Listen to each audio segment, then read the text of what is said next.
तो आज हम बताने जा रहे हैं नक्शा के बारे में। बिहार के सरकारी विद्यालयों में चलने वाले ये कार्य पुस्तिका है पर्यावरण और हम चल रहे हैं पाठ 9 में नक्शा के बारे में अध्ययन करने। ये पूरे बिहार का नक्शा है और पूरे बिहार में जितने 38 ज़िले हैं वो पूरे ज़िलों को दिखाया गया है और इससे संबंधित प्रश्नों को नीचे आपको भरना है। तो अब इसमें से खोजना है अपने ज़िला का नाम। तो मान लीजिए आप नालंदा ज़िला में रहते हैं तो यहाँ से हम लिख दिए नालंदा ज़िला। अब दूसरा प्रश्न पूछ रहा है कि पड़ोसी ज़िले का नाम।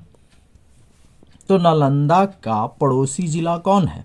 तो पड़ोसी ज़िला उसको कहेंगे जिसका बॉर्डर नालंदा से सटा हुआ है। तो नालंदा से सटा हुआ पटना ज़िला है ना, इधर देखिए पटना ज़िला, जहानाबाद ज़िला, गया, नवादा, शेखपुरा और थोड़ा सा यहाँ लखीसराय भी।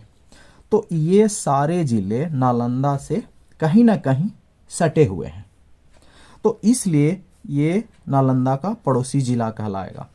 अगर आप रहते हैं कोई और ज़िला में, मान लीजिए वैशाली ज़िला में, तो अपना ज़िला का नाम वैशाली लिखिए और वैशाली का पड़ोसी ज़िला मुजफ्फरपुर, समस्तीपुर, सारण, पटना, ये सभी हो जाएगा। फिर आगे बढ़ते हैं। अब है बिहार की चौहद्दी। चौहद्दी का मतलब हुआ कि बिहार से सटा हुआ, यानी बिहार के चारों दिशाओं में कौन कौन जिला है। तो बिहार के पूरब में पश्चिम बंगाल, ठीक है, क्लियर। बिहार के पूरब में पश्चिम बंगाल, पश्चिम में उत्तर प्रदेश, उत्तर में नेपाल, दक्षिण में झारखंड, ठीक है। ये चारों दिशाओं में जो जिले हैं उनका नाम आपको याद रखना है। तो वो वही हो गया बिहार की चौहद्दी। अब गतिविधि 3 में आते हैं। गतिविधि 3 में क्या करना है, आपको उत्तर की ओर मुंह करके चेहरा करके खड़ा हो जाना है ना। उत्तर दिशा की ओर चेहरा करके अगर आप खड़े होते हैं तो आपके दाहिने हाथ की तरफ कौन सी दिशा होती है? तो देखिए उत्तर पूरब की ओर ऊपर की ओर दर्शाया जाता है। तो अगर हम उत्तर की ओर मुंह करके खड़ा है तो हमारा दाहिना हाथ जो होगा वो पूरब दिशा की ओर होगा, तो हम इसमें लिख देंगे पूरब, है ना। और आपके बाएं हाथ की तरफ कौन सी दिशा होगी? तो बायां होगा पश्चिम की तरफ, यहाँ पर पश्चिम लिख दीजिए। बन गया ये प्रश्न। अब है नक्शा। जब हम बनाते हैं कोई भी जिला का नक्शा, देश का नक्शा, तो नक्शा में अलग अलग चीज़ों को दिखाने के लिए अलग अलग रंगों का प्रयोग होता है। तो अब यहाँ पूछ रहा है कि हम पर्वत को किस रंग से दिखाएंगे। तो नक्शा में अगर हम लोगों को पर्वत दिखाना होगा तो वहाँ पर भूरा रंग से दिखाएंगे।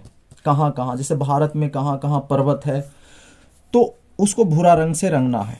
पठार है ना, पठार को दिखाने के लिए पीला, सागर महासागर यानी पानी को दिखाने के लिए नीला रंग का प्रयोग होता है, मैदान को दिखाने के लिए हरा रंग का प्रयोग होता है। तो इन रंगों से हम पहचान लेंगे कि कहाँ कितना मैदान है, कितना महासागर है, पठार है, इन सभी चीज़ों को। आगे बढ़ते हैं। अपने घर से स्कूल तक पहुँचने का नजरी नक्शा बनाइए। अब देखिए मान लीजिए कि आपका घर कहीं पर है, यहाँ पर है ना, यहाँ पर आपका क्या है, घर है।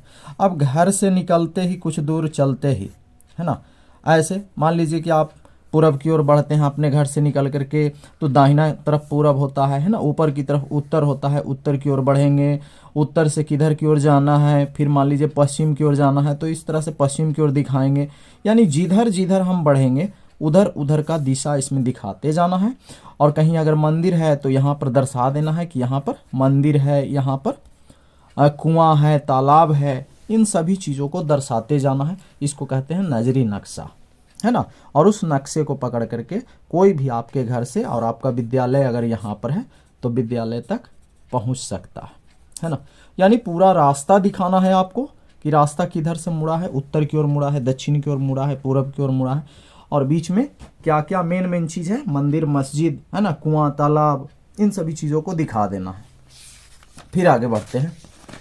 अब देखिए कोई भी जब हम नक्शा बनाते हैं तो नक्शा में अभी हम बताएं कि ऊपर में उत्तर, नीचे दक्षिण, दाहिना और पूरब और बायां और पश्चिम दिखाया जाता है। एक लड़का या लड़की जो भी है किरण नाम का, अब उससे संबंधित प्रश्न यहाँ पर बताना है कि किरण किस दिशा में दौड़ रही है। तो किरण का देखिए मुंह पूरब दिशा में है तो यहाँ पर हम लिख देंगे पूरब। किरण पूरब दिशा में दौड़ रही है। किरण के पीछे कौन सी दिशा है? तो पूरब के पीछे पश्चिम है ना, पश्चिम होता है। किरण के दाईं ओर कौन सी दिशा है? तो दाईं ओर दक्षिण। जब हमारा मुंह पूरब की ओर होगा तो दाहिना हाथ होगा दक्षिण की ओर, है कि नहीं?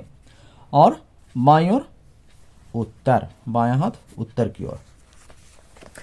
अब प्रश्न यहां पर पूछ रहा है गतिविधि 7 में कि किसी नक्शे में उत्तर दिशा होती है, किधर होती है? ऊपर कि नीचे, दाएं बाएं?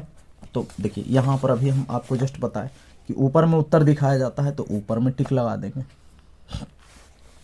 बिहार के नक्शे का अवलोकन कीजिए और गिनकर बताइए कि बिहार में कितने जिले हैं। तो बिहार का नक्शा यहाँ पर आपको देखना है और इस नक्शे में गिनना है आपको कि बिहार में कुल कितने जिले हैं। बिहार में कुल 38 जिले हैं। पता कीजिए बिहार में कितने प्रमंडल हैं। बिहार में कुल 9 प्रमंडल हैं। पता कीजिए कि बिहार की सीमा किन किन देशों से मिलती है।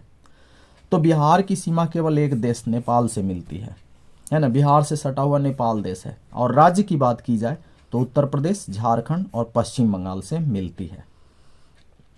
आप अपने ज़िले की 3 विशेषताओं के बारे में लिखिए। आप मान लीजिए कि अगर वैशाली ज़िला में रहते हैं, आप नालंदा ज़िला में रहते हैं, आप पटना ज़िला में रहते हैं, तो वहाँ का कोई 3 खासियत बताना है। जैसे मान लीजिए नालंदा, तो नालंदा का खासियत क्या है? राजगीर है ना, दर्शनीय स्थल, वहाँ के बारे में बताएंगे। नालंदा खंडहर के बारे में बताएंगे, पावापुरी के बारे में बताएंगे। तो कोई भी 3 जगहों के बारे में बता देंगे, 3 विशेषता बतला देंगे अपने ज़िले की, और ये आपका कंप्लीट हो जाएगा ये चैप्टर। कौन सा? मैंने नक्शा बनाया। उसके बाद नया पाठ आएगा, उसके बारे में हम चर्चा करेंगे अगले दिन। मिलते हैं अगले वीडियो में। तो धन्यवाद।